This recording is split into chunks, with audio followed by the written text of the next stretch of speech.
இங்க ஒரு பையன் அமானுஷ்ய புத்தகத்தை எடுத்துட்டு வீட்டுக்கு வந்துடுறான். வீட்டுக்கு வந்ததும் அவன் அந்த புக்கை வந்து ஓபன் பண்ணி அப்படியே பாத்துட்டு இருக்கான். அதுல ஒரு சிடி ரெக்கார்டரும் இருக்கு.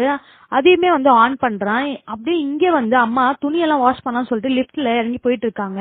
இது என்ன புக் அப்படின்னா பேய்களை எழுப்பக்கூடிய புக்கு தான். இந்த ரெக்கார்டர் ஆன் பண்ணது எல்லா பேய்களும் அப்படியே வந்துருச்சு. கரெக்டா லிப்ட் ஓபன் பண்ணவும் அந்த பேய் வந்து அம்மா மேல ஏறிச்சு. அவங்க வந்து இதுல இருந்து எப்படியே தப்பிக்கலான்னு வந்து போராடுறாங்க. ஆனா அவங்களால முடியல. அவங்க மேல அது ஃபுல்லாவே அந்த பேய் வந்து ஏறிச்சு.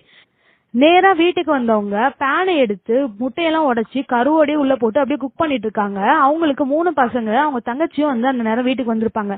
அதை பார்த்த தங்கச்சி வந்து ஏன் இப்படி எல்லாம் பண்ணிட்டு இருக்க அப்படின்னு கேட்கும் போது நேரா இவங்களை பார்த்துட்டு அப்படியே வெளியே வந்துட்டு அந்த ஒரு செகண்ட் வந்து அம்மாவா அந்த உடம்புல வந்துடுறாங்க. வந்துட்டு என்னோட பசங்களை எப்படியாவது காப்பாத்தின்னு அவங்க தங்கச்சியை பார்த்து சொல்லிட்டு அப்படியே அங்க இருந்து மயக்கம் போட்டு விழுந்துடுறாங்க.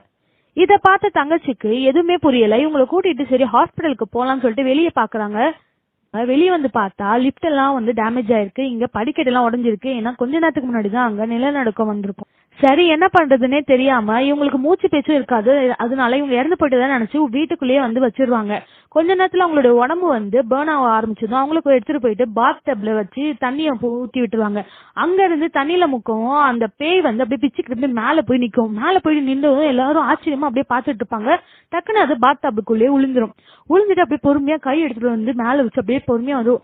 இவங்களை நோக்கி வரவும் இவங்க பின்னாடி அப்படியே போவாங்க.